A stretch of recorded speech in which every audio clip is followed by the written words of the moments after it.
다시 정리하면 두 가지입니다. 리플 네트워크를 쓸 때는 XRP는 의무사항이 아니에요. 네트워크만 활용하고 자기네 돈을 혹은 자기네 암호화폐를 그대로 이제 송금할 수가 있습니다. 또 하나는 환전에 있어서만은 XRP가 의무적으로 교환의 매체로서 쓰이는 거기 때문에 이 분야들이 늘어나면서 리플 CBDC 플랫폼도 앞으로는 늘어나고 지금 인공지능 에이전트 같은 분야는 어떤 의미에서 최근에 가장 핫한 분야고 한번 폭락장세를 겪었던 시장이기 때문에 이거를 눈여겨보시고 그 다음에 두 번째로 디파이, 세 번째로 RWA 분야, 이게 지금 시장의 전반적인 전문가들의 시각이거든요.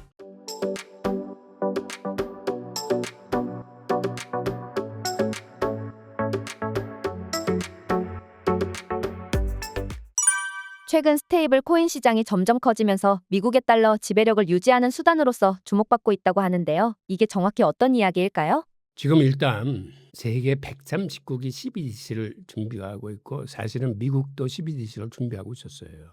그래서 연준도 페드나우라는 실시간 결제 시스템을 도입을 했고 그 다음에는 연준이 CBDC를 일단 상업은행까지만 내려보내면 상업은행은 그거를 담보로 예금 토큰을 발행을 해서 활용하는 이런 두 단계 시스템으로 하면서 그 네트워크 상에서는 미국 달러뿐만 아니라 다른 디지털 자산들, 예를 들어서 스테이블 코인이나 다른 것들도 그 네트워크에서 통합돼서 움직일 수 있는 그런 실험까지도 마쳤어요. 그런데 문제는 트럼프가 들어서면서 CBDC 개발을 금지시키고 미국은 민간 분야의 스테이블 코인을 지원하겠다라고 행정명령에 서명을 하는 통에 앞으로는 CBDC와 민간 분야의 스테이블 코인의 경쟁이 아주 치열해질 겁니다.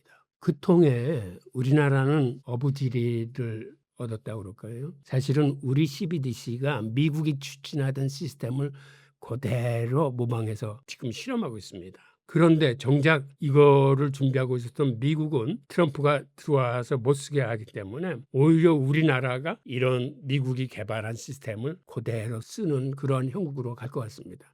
그래서 우리 CBDC는 중국이나 다른 나라들이 하는 CBDC하고는 형태가 틀려요.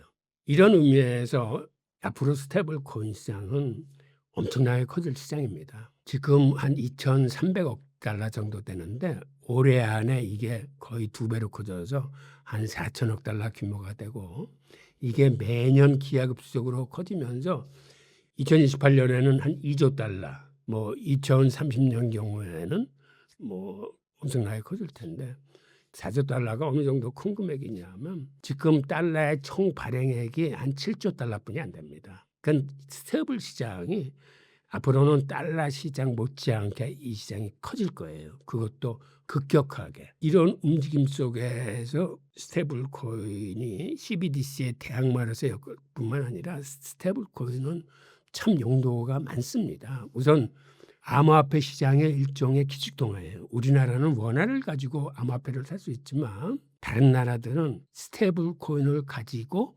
암호화폐를 삽니다. 그런 의미에서 이제 암호화폐 시장의 기축통화 노릇을 하고 그다음에 특히 인플레이션이 많이 일어나는 중남미나 중동이나 개발도상국들은 시민들이 이제는 달러 연동된 스테이블 코인을 굉장히 선호하고 있습니다. 그리고 이제는 스테이블 코인을 갖고 있으면 이게 무료로 송금이 가능해집니다.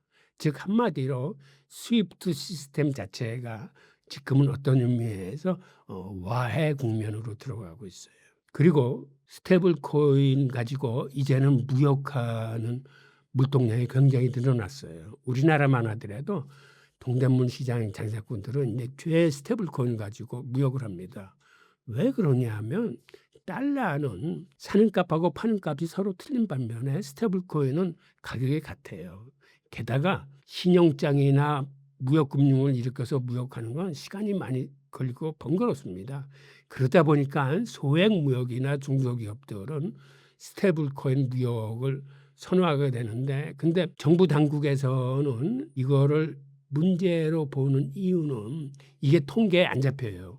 스테이블 코인으로 무역을 하면 당국이 이걸 파악할 길이 없어요. 이건 은행을 안 거치기 때문에 즉 암호화폐 특성상 그냥 받는 사람과 주는 사람이 다이렉트로 연결해서 전자지갑으로 소통이 되기 때문에 이제 그런 문제점은 있지만 이런 의미에서 이게 현실입니다. 그리고 이 시장이 커지면서 미국 정부로서는 여기에 달러가 연동되어 있기 때문에 이게 달러 패권을 유지할 수 있는 또 한 번의 기회일 뿐만 아니라 게다가 스테이블 코인의 담보물이 대부분 미국 국채입니다. 지금 미국 같은 나라는 세계 중앙은행들이 미국 국채를 안 사고 금을 담기 때문에 사실상 장기국채들은 수요가 급감해서 굉장히 어렵습니다. 그런데 앞으로 스테이블 코인이 커지면 미국 국채들을 담보로 이제 많이 담을 거기 때문에 미국 국채 시장이 안정적으로 돌아갈 수 있고 현 시점에서 사실상 미국 국채 시장이 앞으로 생존이 지속 가능하느냐 여부가 굉장히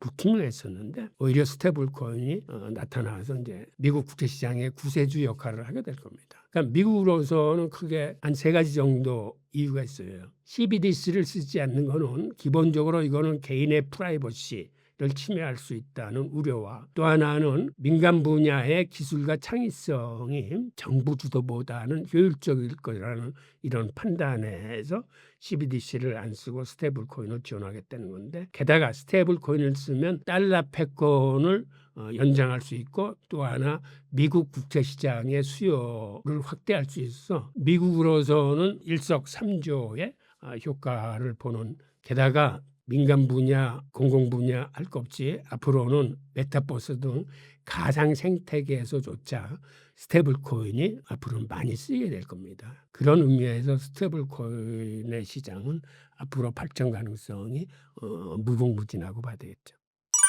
최근 투자자들 사이에서 코인 선호도가 비트코인 다음으로 이더리움을 제치고 리플이 2위를 차지했다고 합니다. 또한 트럼프발 관세 리스크로 글로벌 유동성이 메마른 가운데 다른 코인들에 비해 리플이 상대적으로 선방을 잘하고 있는 모습이라고 하는데요. 리플이 예전보다 하나의 자산으로서 자리매김을 잘하고 있는 걸까요? 리플은 최근에 그 소송 이슈가 이제 마무리되면서 앞으로는 큰 수요를 이제 창출할 수 있는 기반이 마련됐습니다. 과거에는 미국 정부가 이렇게 발목을 잡고 있으면 우선 다른 나라들이 쉽게 리플을 사용하지 못합니다. 또 하나는 미국의 대형은행이나 기업들도 정부의 눈치를 보느라고 리플을 사용하기를 꺼립니다. 그런데 이러한 이슈들이 이제는 완전히 정상화됐기 때문에 앞으로는 다른 나라들이 CBDC를 개발할 적에 우선 리플의 CBDC 플랫폼을 활용할 가능성도 이제 많아졌고 그 다음에 외국 은행이나 미국 국내 은행 할 것 없이 앞으로는 리플렛이나 XRP를 그들의 송금에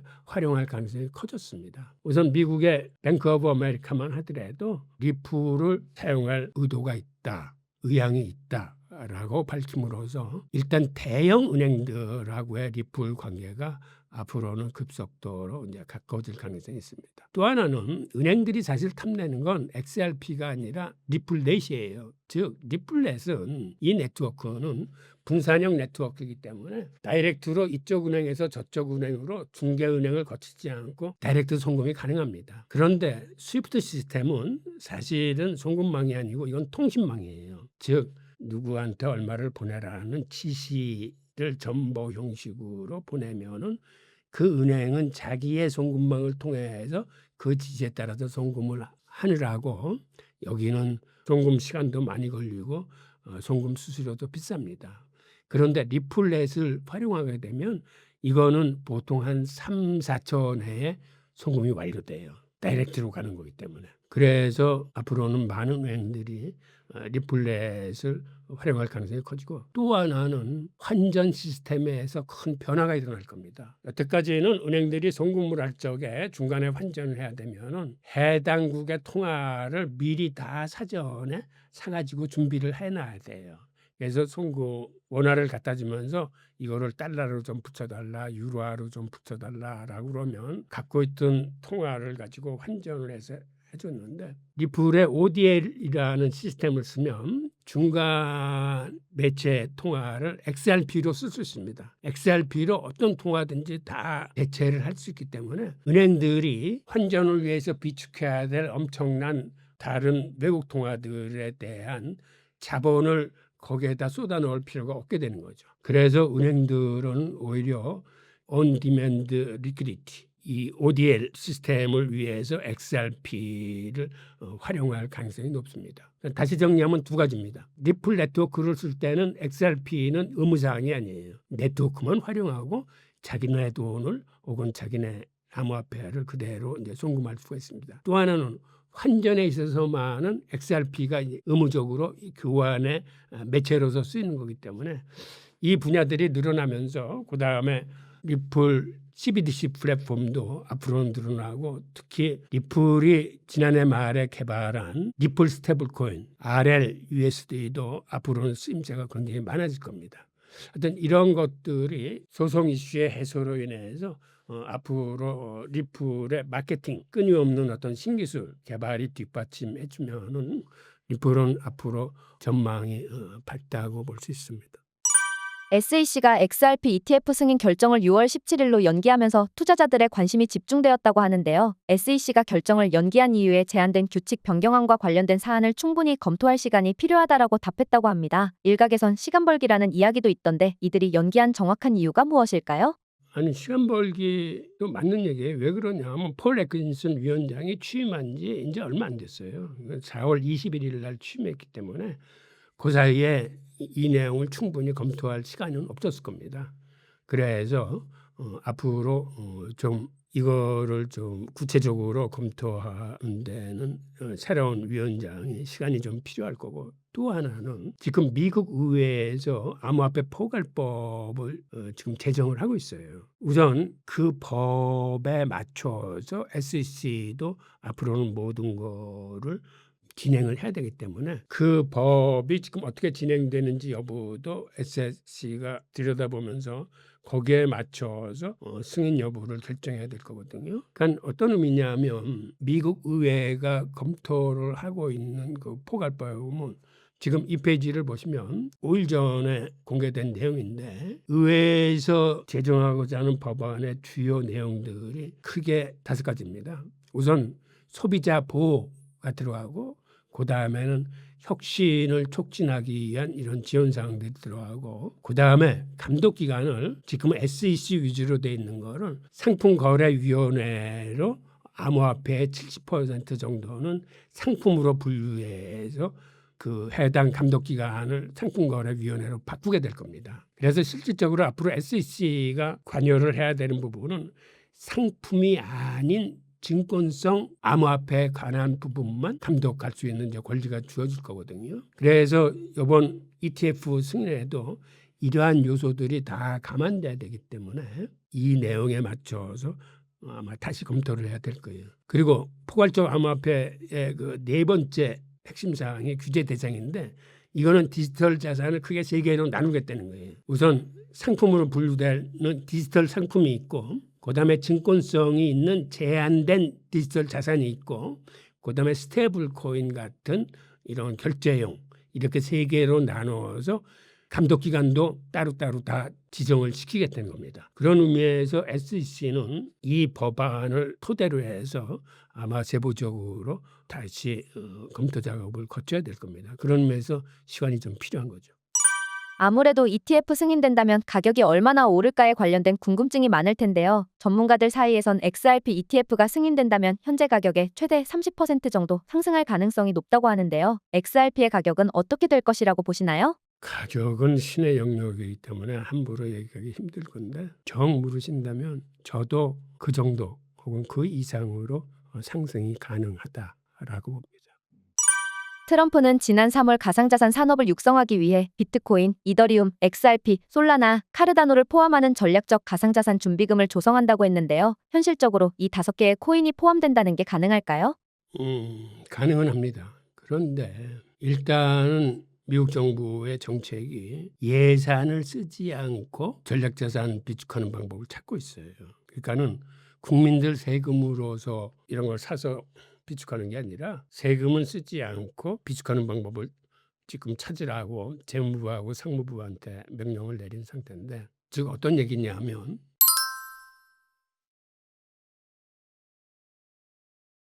지난해에 그 루미스 상원의원이 발의한 내용에 보면은 미국 12개 지역 연준의 지급 준비금을 초과 지급 준비분의 일정 부분을 비트코인으로 돌리자. 그래서 한 5년 정도만 모으면은 100만 개 정도를 비축할 수 있다라는 안이었어요. 그런데 이 문제는 연준이 동의를 해줘야 되는데 이 연준이 동의가 그렇게 쉬울 거라고 생각되지 않아요. 그래서 지금 다른 방법들을 찾고 있는데 하나는 뭐냐면 미국이 갖고 있는 금이 많은데 금의 일부를 그런 비트코인이나 다른 암호화폐로 돌리자라는 얘기인데 실제로 아마 미국이 갖고 있는 금이 그들이 얘기하는 것처럼 8,100만 톤 정도 이렇게 크지 않을 겁니다. 그래서 그것도 실현 가능성이 좀 떨어지고 그렇다면 다른 방법을 찾아야 되는데 미국은 전략 비축 자산이 금 이외에도 사실 또 다른 게 또 있어요. 대표적인 게 뭐가 있냐면 석유를 비상 상황을 대비해서 전략 자산으로 비축해 놨습니다. 그런데 그게 과거에는 미국이 석유를 수입했을 당시 즉 석유라는 전략 자산은 중동에 의지해 가지고 중동에서 수입해 왔을 때 상정해서 과거서부터 이렇게 석유 비축을 갖고 있었는데 지금은 미국이 석유가 넘쳐납니다. 세계 최대의 생산국이자 수출을 못해서 나 있는 상태이기 때문에 지금은 사실은 석유를 그렇게 전략 자산으로 많이 비축한다는 거는 그거는 사실은 좀 넌센스예요. 그렇다면은 그 석유 같은 거를 팔아서 비트코인으로 대체할 가능성은 있습니다. 하여튼 그런 식으로 미국은 세금을 쓰지 않고 전략 자산을 비축하는 방법을 찾고 있고 지금 또 하나의 미국 정부의 그 암호화폐 정책은 일단 미국산 암호화폐를 우대하겠다는 정책입니다. 우선 개발도 지원해주고 그다음에 세금도 감면시키겠다는 거예요. 다른 나라에서 개발한 암호화폐들은 나중에 소득세 뭐 30% 뭐 등등 이렇게 세금을 때릴 적에도 미국산은 거기서 세금을 감면해 주겠다는 거예요. 그럼 시장에서 자연스레 미국산에 대한 수요가 커지는데 그런 의미에서 비트코인도 미국에서 태어난 미국계 암호화폐들 즉 이더리움이나 XRP나 솔라나나 카르다노 이런 것들이 미국산 암호화폐라고 보는 거거든요.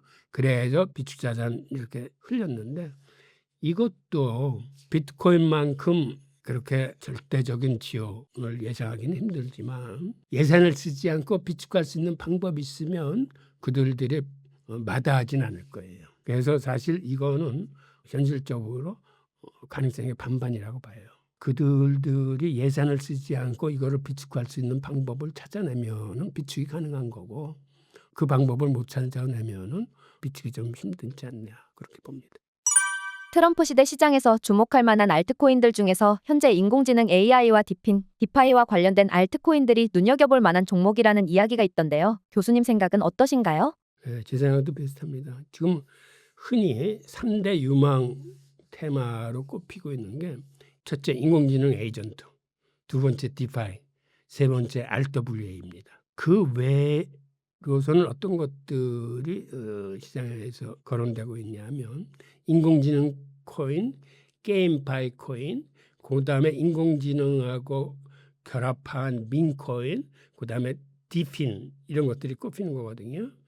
그래서 일단은 시장이 바라보는 3대 유망 테마 인공지능 에이전트하고 디파이하고 RWA에 초점을 맞추시고 그 외에 다른 테마들 인공지능이나 게임파이나 인공지능 결합 민코인이나 디핀 이런 것들을 살펴보시는 게 순서는 그렇게 해야 된다고 봅니다. 인공지능 에이전트 코인을 우선적으로 보세요. 그럼 왜 그러냐면 이게 인공지능하고 블록체인하고 결합이기 때문에 지금 가장 유망한 두 산업군이 만나는 거예요. 게다가 이게 최근에 이미 한번 폭락 장세를 겪어서 대부분의 AI 에이전트 코인들이 50% 내지 심한 건 90% 이상 폭락을 했어요.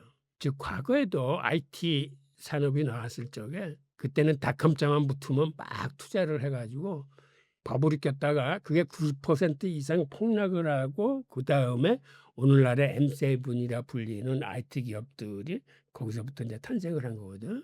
그런데 최근에 AI 에이전트도 이게 지난해 처음 나왔을 때는 너무 큰 관심을 받아가지고 투자자들이 막 줄 서서 투자를 하는 통에 이게 엄청 부풀려졌어요. 그래서 그 평가를 어마어마하게 크게 받았어요. 과대 평가를 받은 거지.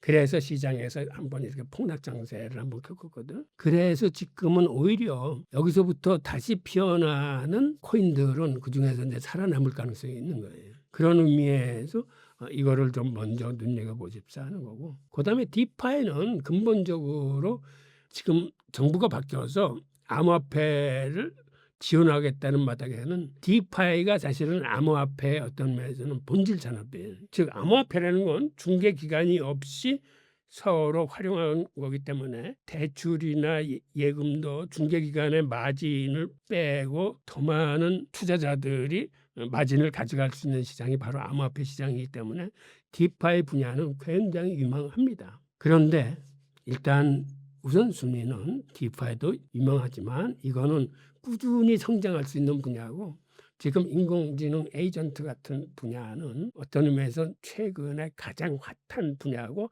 한번 폭락 장세를 겪었던 시장이기 때문에 이거를 눈여겨보시고, 그다음에 두 번째로 디파이, 세 번째로 RWA 분야.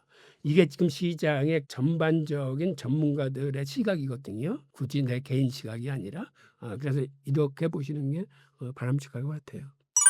올해 전반적인 암호화폐 시장은 어떤 식으로 흘러갈 것 같으신가요? 최근에 장어관세 문제가 해결될 조짐을 보이고 있습니다. 특히 중국과의 지금 협상이 어느 정도 마무리되고, 그래서 이제는 거시경제 흐름만 견조하다면, 무슨 얘기냐 하면 경기 침체나 스태블플레이션이 들이닥치지만 않는다면 시장은 앞으로는 반등할 가능성이 있고 상승세로 돌아설 가능성이 있습니다.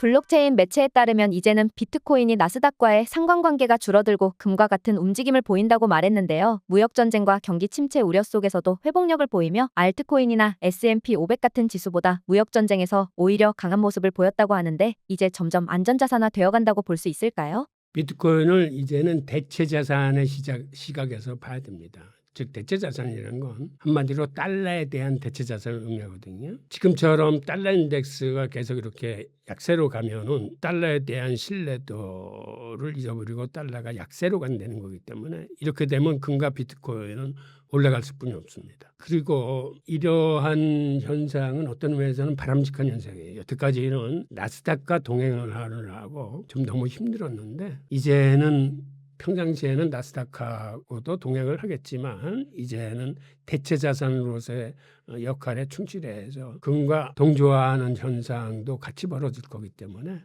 어떤 의미에서 이제 비트코인 본연의 자세를 좀 찾았다고 봐야 될까요? 그래서 앞으로 이거를 좀 예의주시해 봐주세요. 여태까지는 나스닥 선물 시장하고 같이 움직였는데, 앞으로도 비트코인이 나스닥 선물 시장하고 같이 움직이는지, 혹은 나스닥 선물 시장하고 어떤 때는 따로 놀면서 금과 더 커플링 현상이 잘 되는지, 이것들을 좀 유심히 좀 살펴봐야 될 겁니다.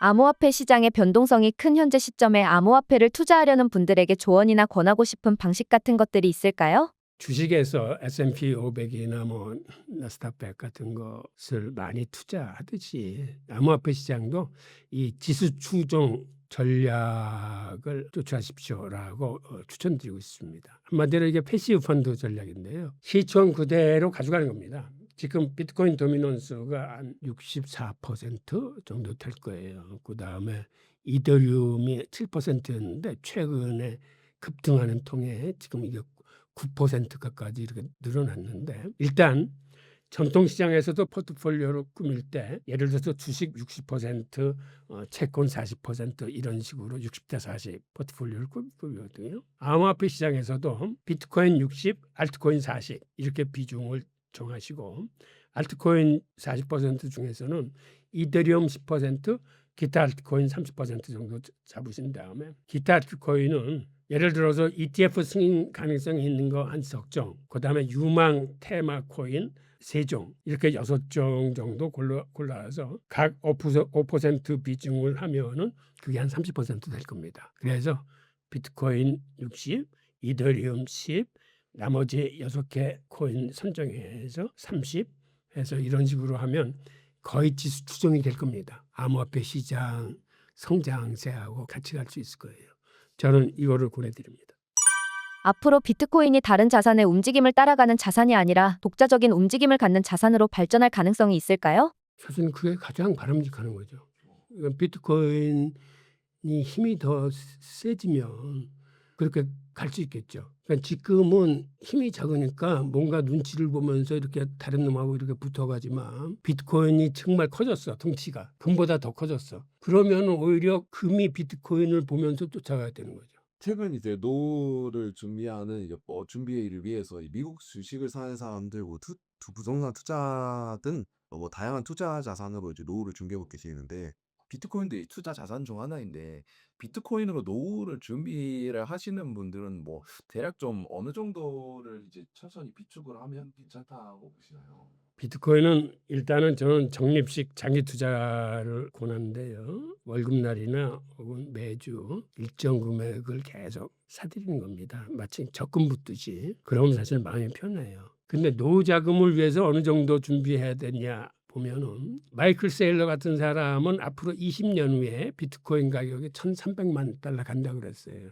즉 이거는 사실 연평균 한 29% 정도 가격이 오르면은 20년 후에 한 1,300만 달러 정도 됩니다. 연 29% 오른다는 것에 동의를 하시면 그러면 현재 한 1,000만 원어치만 사놔도 20년 후에는 10억 원 이상이 됩니다. 정확히는 한 16억 원인가 그렇게 될 거예요.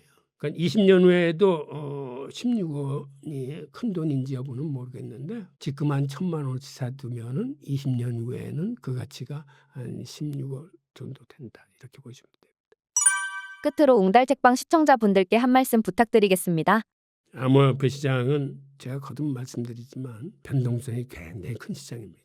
그래서 투자할 적에는 항상 어떻게 하면 변동성 노출에 조심해야 되나로 생각을 모아주시기 바라고 그런 의미에서 저는 이런 전략을 추천드리고 싶은데 투자액의 절반 정도는 현금을 보유하고 계세요.